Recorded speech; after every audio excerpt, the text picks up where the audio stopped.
Hello दोस्तों, क्या हाल है आप लोगों के। आई होप आप लोग बहुत बढ़िया होंगे। मैथस्तान ऑफिशियल में आपका फिर से बहुत बहुत स्वागत है। तो आज हम बात करें केवीएस इंटरव्यू के बारे में, जिस 2023 के।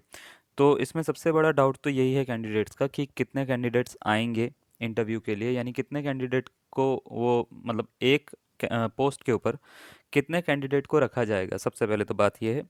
उसके बाद दूसरा डाउट ये है कि कुछ कैंडिडेट्स ये कहते हैं कि हमारे मार्क्स इतने हैं, कम हैं, ज़्यादा हैं, या इतनी रेंज में आ रहे हैं, या 130 आ रहे हैं, 140 आ रहे हैं, 120 आ रहे हैं, 116 आ रहे हैं, तो या इससे कम आ रहे हैं, ज़्यादा आ रहे हैं। तो हमें होप रखनी चाहिए या नहीं रखनी चाहिए, इंटरव्यू की तैयारी करनी चाहिए या नहीं करनी चाहिए। तो इन सब चीज़ों के बारे में आज जो है हम इस वीडियो में बात करने वाले हैं। सबसे पहले तो बात करते हैं कैंडिडेट्स के बारे में। तो जैसा कि आपको पहले भी मैंने बताया होगा कि अलग अलग तरह का, जैसे अगर फॉर एग्जांपल हम एक एग्जांपल लेते हैं पीआरटी की वैकेंसी का। पीआरटी की वैकेंसी का 6414, यानी ये टोटल नंबर ऑफ वैकेंसीज अपने पास में थी 6414। 6414 हमारे पास में वैकेंसी थी।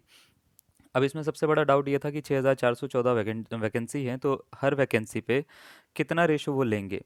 तो अगर आपको जैसे कि पता होगा, तो केवीएस में क्या करते हैं वो, एक सीट पे तीन का रेशो लेते हैं वो, यानी एक सीट पे कम से कम वो तीन कैंडिडेट का वो लेते हैं। तो इसका मतलब ये है कि अगर आप 6414 हैं, 6414, तो इसकी आप तीन से मल्टीप्लाई करो, लगभग 19000 जो कैंडिडेट्स हैं उनको इसमें चुना जाएगा लिस्ट में इंटरव्यू के लिए। तो 19000 के आसपास कैंडिडेट जो होंगे वो कम से कम होंगे, ये कम से कम नहीं, ज़्यादा से ज़्यादा बोल सकते हैं हम, ज़्यादा से ज़्यादा होंगे। और इसमें भी यह है कि अगर उनको जैसे रेशो कम करना होगा, तो रेशो वो कम करके 2.5 का कर सकते हैं। तो 2.5 का भी अगर वो करते हैं, लगभग 15 से 16 हज़ार जो होंगे वो लोगों को चुनेंगे। अब इसमें भी ये है कि मान लेते हैं, मैं सबसे पहले तो आपको दिखाता हूँ कि कितने मार्क्स वाले कम से कम अपनी होप रखें, है ना। तो आपको एक मैं पीआरटी का जो था नॉर्मलाइजेशन का एक बार वो दिखा देता हूँ। तो ये देखिए, टोटल वैकेंसी अगर मैं बात करूं, ये मैंने पहले भी शेयर करा है अपने चैनल पर ही। पीआरटी की टोटल वैकेंसी थी 6414। ठीक है। 21 से 28 तारीख तक जो है वो इसकी 12 शिफ्ट में इसका एग्ज़ाम हुआ है, जिसमें कुछ शिफ्ट जो थी वो काफ़ी ज़्यादा टफ थी और कुछ जो थी वो आसान थी। आसान मतलब ज़्यादा आसान नहीं, हम ये बोलेंगे मॉडरेट थी, है ना। तो जो टफ थी, अगर मैं बात करूँ 21 तारीख दूसरा महीना 2023 की जो शिफ्ट है उसका, यहाँ पे देखो, यहाँ पे दो चीज़ें लिखी हुई हैं। एक तो शिफ्ट के नाम लिखे हुए हैं डेट के साथ में, ठीक है, ये दिख रहे हैं आपको। दूसरा यहाँ पे एवरेज लिखा हुआ है और नॉर्मलाइजेशन कितने मार्क्स का हुआ है, यानी कितने मार्क्स बढ़े हैं या कम हुए हैं। ठीक है, ये सब चीज़ें लिखी गई हैं। तो एवरेज जो है वो शिफ्ट का जो है वो है आपका, यहाँ पे लिखा हुआ है जैसे 121 हो गया, 116 हो गया, 125 हो गया, 120 हो गया। और उसी के हिसाब से स्कोर नॉर्मलाइज जो है वो ये लिखा हुआ है, ताकि उसको एवरेज स्कोर के आसपास लेके आया जा सके। यानी अगर 116 मार्क्स यानी किसी के आ रखे हैं किसी 21 तारीख की शिफ्ट में, तो वो 9 मार्क्स का नॉर्मलाइजेशन जो है एक्सपेक्ट कर सकता है, लगभग 9.5 मार्क्स का। ठीक है। तो यहाँ पे ये पूरा का पूरा दे रखा है। अब बात ये आती है कि कुछ बच्चों का डाउट है कि हमारे मार्क्स जो हैं वो 120 हैं, क्या हमारे को एक्सपेक्टेशन रखनी चाहिए। तो यहाँ पे बिल्कुल आप रख सकते हो, क्योंकि नॉर्मलाइजेशन जो है वो बहुत ही बड़ा खेल खेल सकता है यहाँ पे। दूसरी बात ये भी है, नॉर्मलाइजेशन के बाद ही आपको क्लियर होगा कि कितने मार्क्स वाला अंदर हो रहा है, कितने मार्क्स वाला नहीं हो रहा है। नॉर्मलाइजेशन अभी जो है, नॉर्मलाइज मार्क्स जो हैं वो आपके अभी नहीं आए हैं, है ना।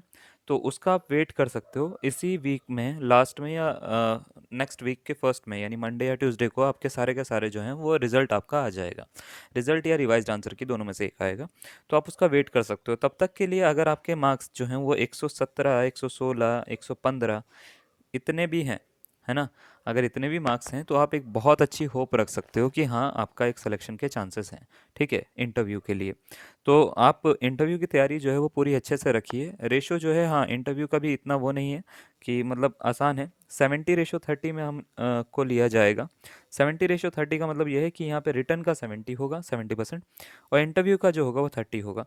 तो 70 और 30 जो है वो पूरा मिला के 100% का एक वो रिजल्ट बनाया जाएगा, जिसके बाद पहले तो ये है कि एक सीट पे तीन लोग हैं, है ना, मैक्सिमम।